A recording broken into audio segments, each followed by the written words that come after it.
Please have your Bibles open to Matthew chapter 17 at this time. We're going to be looking at the account in Matthew of the Transfigurations. It's typically what we apply to the story where Jesus is seen to be transformed before His disciples' eyes. John, James, and Peter being the disciples there with Him on the mountaintop. Now we know that this experience left quite an impression on them. Peter and John both mention the Transfiguration in their epistles later on in life. And we typically see it as a great moment of victory for their faith, quite an experience for them to see the glorified Jesus right before their eyes. And surely this was the pinnacle for them, not just literally being on a mountaintop, but also spiritually during the ministry of Jesus. It was not long after this that the disciples faced quite a trial of their faith as Jesus went to Jerusalem and was eventually destroyed by those in power at the time.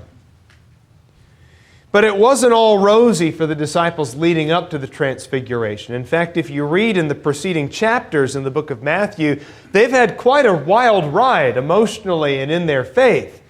Jesus has been put to the test by the Pharisees. He has been harangued and hounded by them, questioned by them. He's had to explain to them a great many things, both the Pharisees, His enemies, and His disciples as well. So He takes them to a place in Matthew 16 called Caesarea Philippi. He takes them to a place near Panea in the first century, which was considered to be the opening to the gates of Hades. There in Caesarea Philippi at the bottom of a cliff, there was a large mouth at the bottom of the cliff from which a spring rose forth. And the pagans believed that to be the opening to Hades. There were alcoves cut into the cliffside where there would be votive offerings and candles and statues in place. And it is at that place where Jesus asks His disciples, "Who do people say that I am?" They say, "Well, some people think that you're Elijah or one of the prophets or you're John the Baptist." And they certainly didn't believe that He was literally the reincarnated Elisha or Jeremiah or John the Baptist, but that He came in the form of them. And He says, "Well, that's what other people think. What do you think? Who do you say that I am?" Peter said, "Well, you're the Christ, the Son of the living God." So Peter looks up at the cliff in front of him and the mouth to the gates of Hades, as the pagans believed, and all of the little idols cut into the alcoves of the cliff face. James is looking around. John sees all of it. And Peter says, "Upon this rock I'll build my church." Not the physical rock that you're looking at. And even the gates of Hades can't tear it down. This gate of Hades that the pagans believe is right here in front of us, that can't tear it down. Pagan powers won't tear it down. Physical obstacles won't tear it down. The evil that surrounds us won't tear it down. And while that seems like a high point, again, Jesus very quickly changes gears and begins telling His disciples from that point forward, "I'm actually going to go back to Jerusalem, and I will be destroyed physically, and I'll be raised up." Peter says, "Surely not. That's impossible. I would never let that happen to you." "That's just silly." "Get behind me, Satan," Jesus responds. "Get behind me."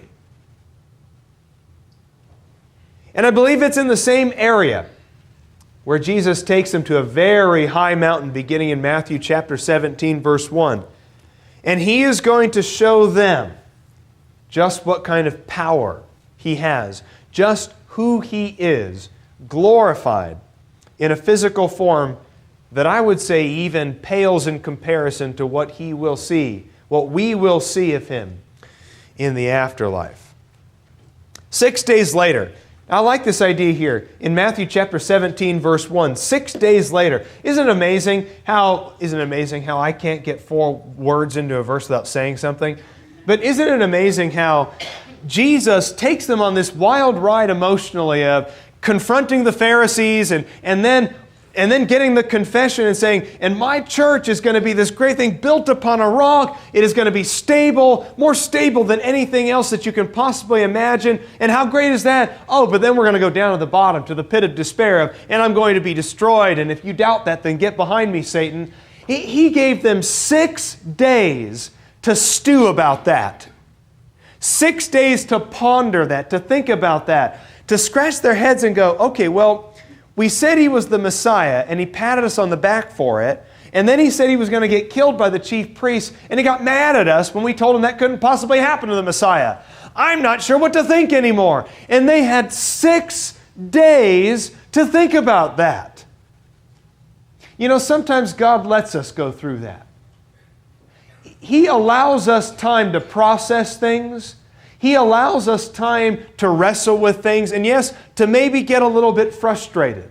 He gives us the time that we need, sometimes the time we don't even realize that we need, to stew about things.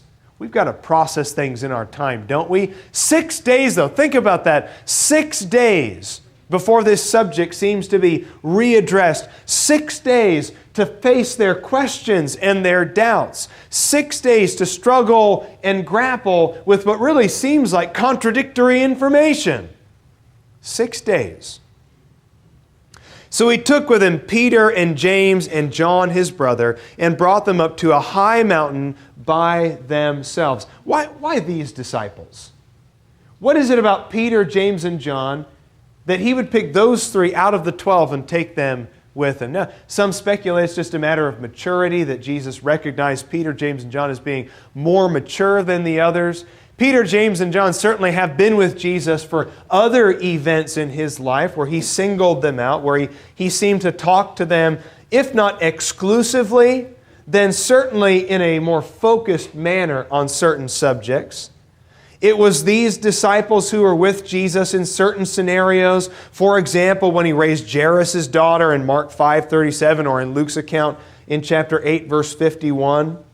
It was these 3 men together with Andrew, who was Peter's brother, who had been the earliest followers of Jesus. They were disciples of John the Baptist, but learned about Jesus very quickly and began following him after that. It was these 3 disciples who were invited to join Jesus while he was praying in the Garden of Gethsemane in Matthew 26, verse 37. So for whatever reason, Jesus saw these 3 disciples as the ones who needed to come to the mountaintop with him. Now, one thing to keep in mind is, for an omniscient God, having the knowledge of omniscience at his disposal, he knows what's going on at the bottom of the mountain. And when the Transfiguration is done, he returns to the other disciples, and it presents an opportunity to him at the bottom of the mountain to show God's power. So it could just be that he takes these 3 disciples, knowing that the other 9, well, they're going to make a mess of things while he's gone. And it gives him an opportunity to show the power of God in a miracle. But for whatever reason, these 3 disciples go with Jesus to the top of a very high mountain. Now I notice it's not described which mountain it is. It's never said which mountain it is. Now we can speculate about which mountain it is, but I like that the Bible doesn't include that information. And part of the reason why the Bible wouldn't include that information, perhaps, just me speculating, is that we're not supposed to care. That it doesn't matter. You remember what Jesus said to the woman at the well in the book of John? He meets a Samaritan woman at the well, and she talks to him about religion, and you Jews believe this, and you worship down in Jerusalem, and we believe this, and we worship on that mountain over there. And Jesus stops her and says, listen, you worship on that mountain, and we worship on that mountain. I tell you a truth, that the true worshipers will come, and they will not worship on any mountain or whatever specifically because it's special. They'll worship anywhere.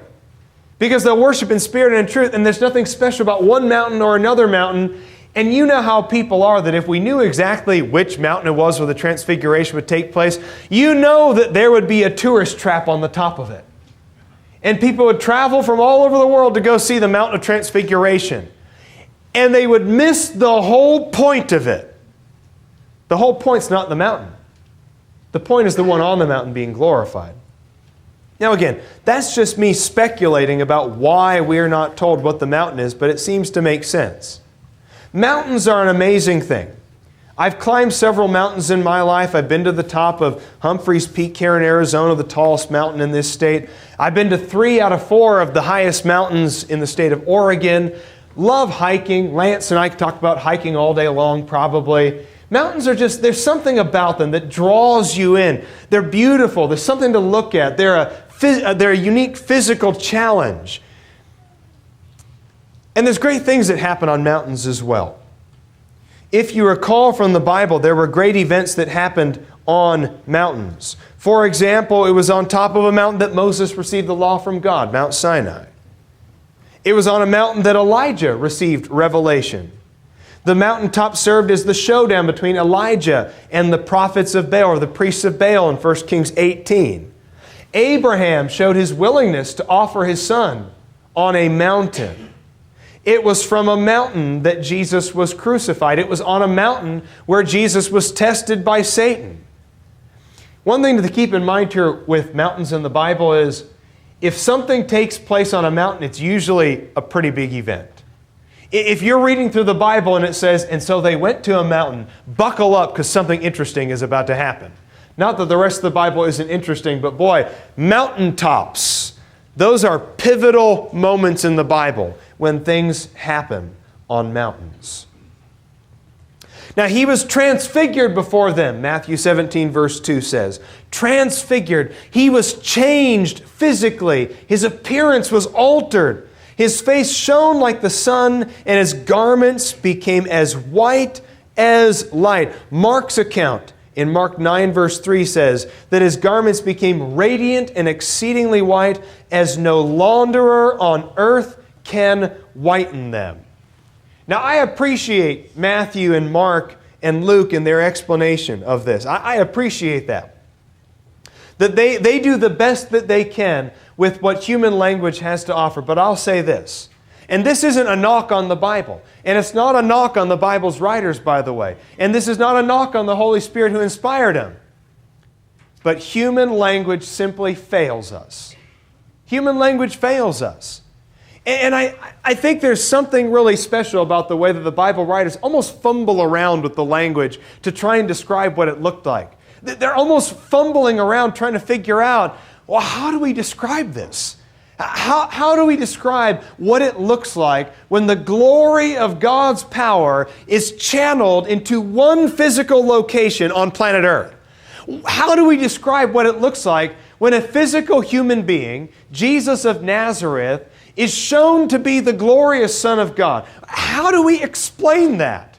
Because God is faceless, and God is not limited to one location. God is all places at once. He's not a physical being. He's not bound by those things, time and space. How do we describe it? And so they do the very best that human language can do. You know that white garment of yours? Your favorite white shirt? And look at this. Look at how disgusting this looks. You know, that's the thing about white shirts. And you know I have a little bit of that, what do they call it, obsessive compulsive. I don't call it a disorder because to me, you know, we went to the moon because of obsessive compulsive people, okay? When you're calculating gimbals and numbers and trajectories and everything, that's not the time where you want people like just kind of guesstimating, right? You want someone with OCD doing that sort of thing. But the thing about it is I love a white dress shirt because nothing says tidy like a white dress shirt. But also, nothing says vanity of vanities like a white dress shirt. And having 3 children. That's why I keep my jacket on all the time so you don't see, well, that's the stain that Sterling caused, and that's the one that Heidi did, and that's the handprint from Bennett. Right? White shirts, it's almost like a vain effort to try and keep a white shirt white. And so I totally agree with the assessment that whatever Jesus looked like was whiter than any white garment that a launderer could make. It is whiter than the cleanest white shirt on planet Earth. Whiter than that? Yeah, whiter than that.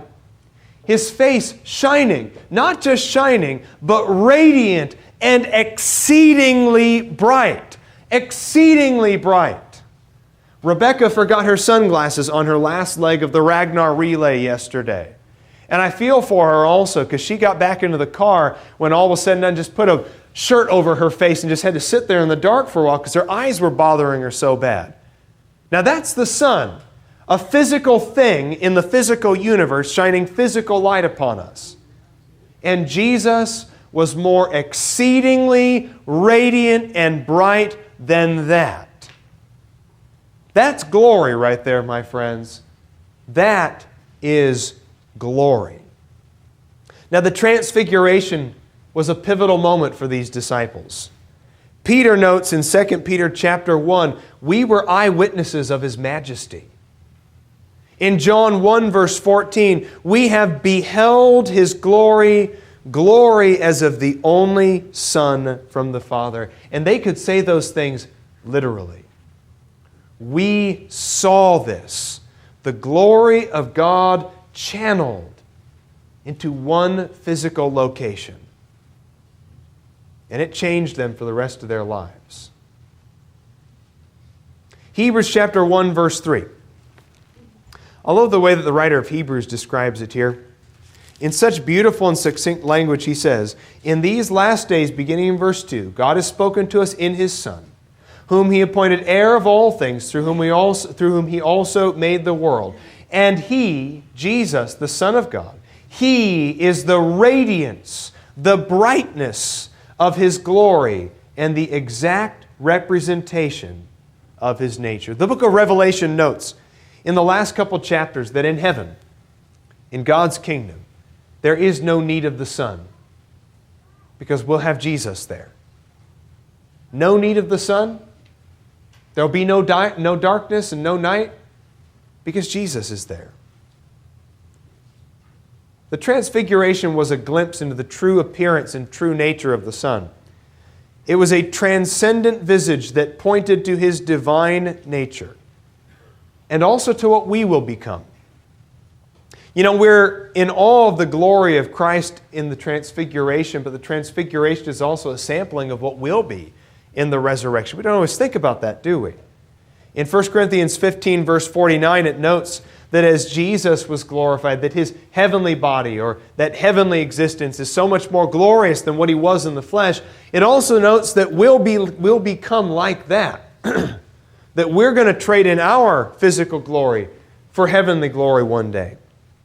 And in 1 John 3 and verse 2, that we do not know yet, as yet, what we'll be like. But whatever we're going to be like in the resurrection, it's going to be like Jesus. And we'll get to see Him just as He is. Not with physical eyes that have to turn away because of the brightness, but with spiritual eyes that are drawn in because of the similarity. Verse 3. And behold, Moses and Elijah appeared to them, talking with them. And yeah, that's the title of the slide. Moses and Elijah? Really? Wow. Now, great practical application here that the writers of the Bible, Peter, James, and John, as they relayed the information to the writers of the gospel accounts, they could recognize it was Moses and Elijah. I don't know how. Surely they didn't know what Moses and Elijah looked like, but there was something about them, something of their character, the way they talked, the way that they interacted with Jesus. There was something about them that Peter, James, and John knew. That's Moses and that's Elijah, and here they are with our dear friend, Jesus. Moses and Elijah. One can only speculate about why Moses and Elijah, of all the great saints from ages past, were chosen to meet Jesus. Moses and Elijah, why not Abraham and Elijah? Why not Moses and Jeremiah? Why not Isaiah and David? Why Moses and Elijah? And again, I can only speculate, but here are a few theories that I have about why Moses and Elijah joined Jesus on the Mount of Transfiguration. First of all three of them talked with God on a mountain. So that's an important point. In Exodus chapter 19, Moses speaks to God on Mount Sinai, and in 1 Kings 19, Elijah talks to God on the mountain as well. They were both glorified in some way. Exodus 34 and 2 Kings chapter 2, beginning in verse 11. They shared similarly unnatural experiences as they departed earth. That's right, Siri. Moses immediately died a painless death, oddly enough, on a mountain in Deuteronomy chapter 34, and Elijah was exempted from death altogether as he triumphantly left planet Earth on a fiery chariot. Jesus was resurrected also in Acts chapter 2 and verse 32. So there are a number of similarities between them. But there's a great lesson here that we can learn. The disciples needed to be reminded that physical death is not the end of our existence. They needed to be reminded that the resurrection was going to be a real, tangible event. And that when we die, when we leave this physical existence, that there is something of us, and I would even say the more substantial part of us, the real you, still exists. The physical body falls away. It decays in the ground. It's cremated, and it's done away with as ash. That's it. And that's your physical body. And that's the end of all of us.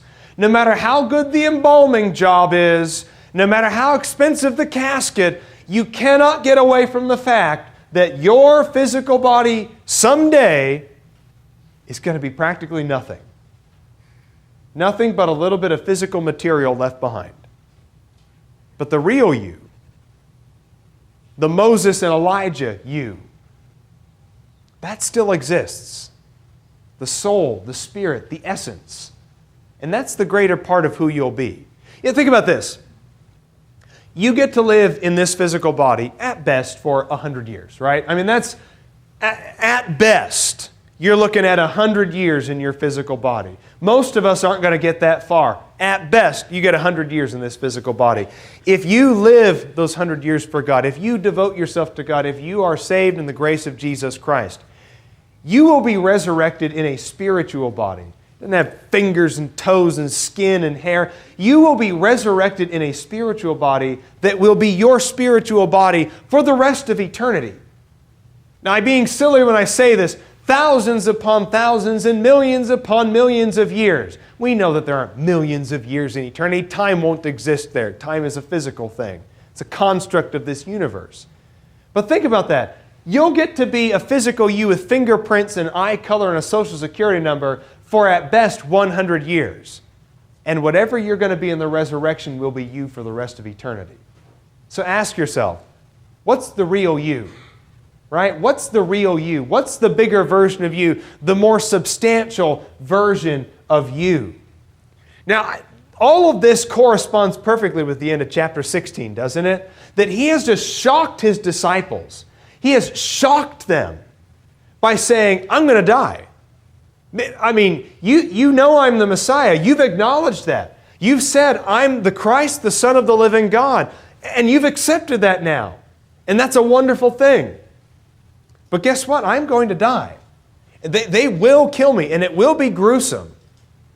And maybe they missed the part. They got so preoccupied with the dying part. Peter, James, and John maybe didn't hear the next part of, and I'll be raised up after 3 days. They didn't catch that part of it because they were so disturbed by the dying part. Now, after such a shocking experience 6 days earlier in Caesarea Philippi, I think it would have come as a very great comfort to look up and see two people who have been dead for hundreds of years and realize they're not really dead. There's Moses and there's Elijah, and they're still real. And they're still real. Death is not annihilation. Death is not the end. Now, I don't always put my foot in my mouth. Sometimes I like to put both of them in. Notice verse 4, if you will, and you'll understand the meme in a moment. Peter answered and said to Jesus, Lord, it is good for us to be here. And that's when he should have stopped, right? It's good for us to be here, period. I'm going to sit back and watch now. But you know how Peter is. Mr. Gung-ho. Peter's full of ideas. He's the sort of guy, I can understand Peter. You know, Peter and I would get each other. You know, he's the guy, he'll throw a dozen ideas out, and if one of them just happens to stick to the wall, then it's been a good day. It's been a good day. And our elders know what that's like. They know what it's like to sit in a meeting where Ryan shows up with a list of 12 things and says, well, this would be a cool idea, and we could try this, we could try that thing, and we could always do this thing. And, if they only shoot down 11 of those things, I go home pretty happy about that. Peter's like, I'm overwhelmed by this. This is an exciting thing we're experiencing. This is a moment of glory and excitement and exaltation. I got to do something. I got to do something right now. He's so excited, and I give him credit for being excited. And I'm not judging him because, I don't know, maybe you and I would have been the same way. Stick our foot right in our mouth. Lord, it is good for us to be here. If you wish, I'll make 3 tabernacles here. One for you, one for Moses, and one for Elijah. There's something quite absurd about this suggestion, though. Having seen the glory outshining the sun, radiance that can hardly be described by human language, Peter's looking around going, oh, we got to do something about this, right? Well, let's talk about this for a moment. Obviously, Peter is impressed with the scene, and I think we need to give him credit for that. That, we can poke fun a little bit at Peter, and I suppose in the afterlife, we can all go up to Peter and say, remember that one time you thought you could make a tent that would be the equal of your experience on the Mount of Transfiguration? Remember that one time? What exactly was that tent going to look like, Peter? What'd you have in mind? You kept a skein of yarn or something in your bag, a roll of canvas. What was that tent going to look like, Peter? Nice tent?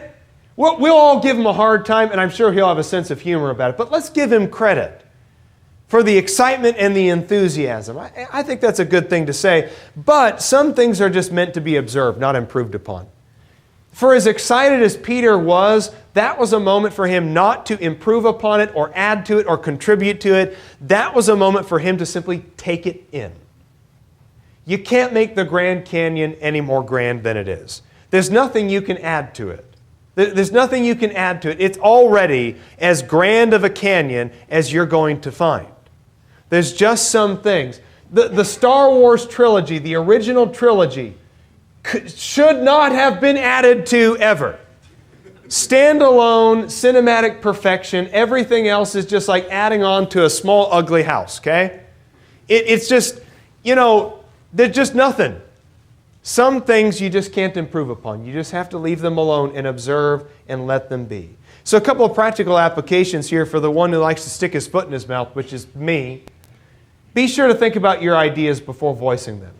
Try to think through. What are the implications? What are you actually saying? And what will this actually lead to? What is the outcome of what you're suggesting right now? Because sometimes we throw things out there without realizing what will happen in 24 hours. That if we actually implement this plan, how is this actually going to affect people? What is this going to do to people 24 hours from now? Peter was talking when he should have been listening and learning. There is a time to talk. There is a time to contribute. There is a time to offer suggestions, and there's a time to simply shut your mouth and listen. And when you have Moses and Elijah and Jesus, that's the time to just listen. Also, like I said, what kind of a tabernacle was Peter going to slap together? I mean, it's not like he had anything with him. Did he honestly have a roll of canvas tucked away in his bag or his satchel that day? Did he honestly think that there were 3 tabernacles that he could slap together on this day that would really be the equal of the occasion?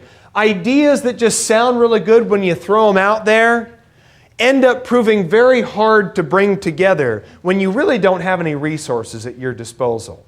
Right?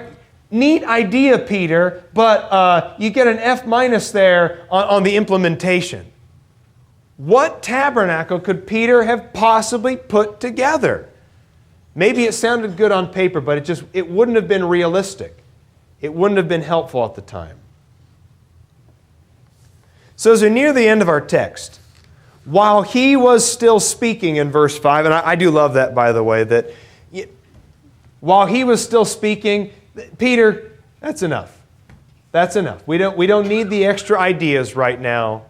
While he was still speaking, behold, a bright cloud overshadowed them, and behold, a voice out of the cloud was saying, This is my beloved Son, with whom I am well pleased. Listen to him. Maybe what bothered God at this point is the presumption that Moses and Elijah even deserved tabernacles next to Jesus. Peter said only a chapter ago, 6 days earlier, Thou art the Christ, the Son of the living God. But there was still something in him of how he was raised, of his expectations perhaps. The lofty ideas that he had about people like Moses and Elijah. Yes, he accepted that Jesus was the Christ, the Son of the living God. But was he willing to accept that the Christ was greater than even Moses and Elijah?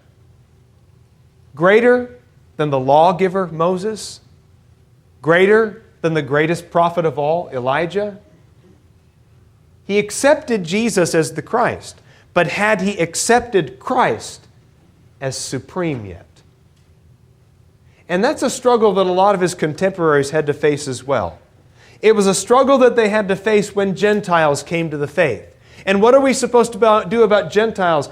Uncircumcised, Gentiles who didn't keep the Sabbath, Gentiles who ate pork, Gentiles who didn't follow our customs and our laws, Gentiles who didn't even understand Moses, and they don't get it. And they're not children of Abraham like we are. But if you believe that Christ is supreme and superior and exalted above even Moses and Elijah, then you see where that leads you. You have to accept Jesus as the Christ, the Son of the living God, and the Christ is superior to everything else. He does not stand level with anybody or anything or any idea. He's greater than all of it. Now, I don't think that God was angry with Peter, but this needed to be nipped in the bud right now. Even as Peter was throwing out his idea about tabernacles, God interrupts him and says, Listen! This is my Son. You could have Moses, or you could have Elijah. And I'm telling you right now, you want my Son. Listen to him. And he's the way of life. And when the disciples heard this, they were very much afraid. Maybe as afraid as John was in Revelation 1 when he saw Jesus glorified again and all he could do was bow down before it. And what was Jesus' response in Revelation 1? As glorious as Jesus is described there, what was his response to John? Don't be scared. You know who I am.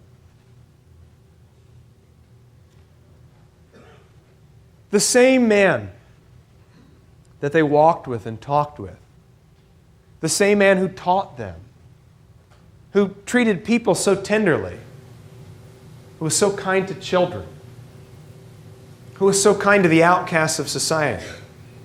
The same man with a physical hand who would reach out and touch people. People with illnesses and diseases like leprosy who had not felt the touch of another human being since their diagnosis. The same man who I'm sure had a lovely sense of humor, who spoke so kindly to some, but could be so hard on others when he needed to be. The same man that they beheld with their eyes and touched with their hands. That is the same one who is the glorified Son of God.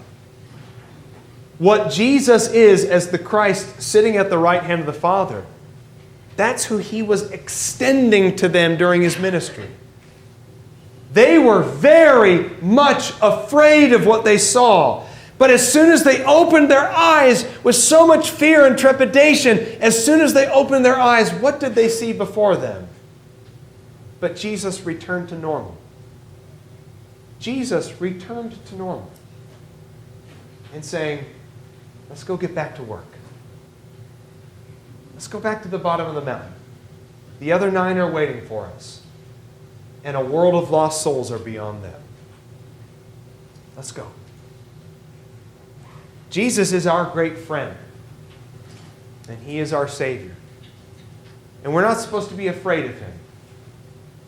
if we love Him, if we obey Him, if we put Him first, and if we come under the umbrella of His wonderful, matchless grace. So if you're not a Christian here this morning, please become one. Listen to the call of the gospel in Mark 16, verse 16, which says, "He who believes and is baptized shall be saved." So if you have any spiritual need at all, then please let it be known by coming forward as we stand and sing.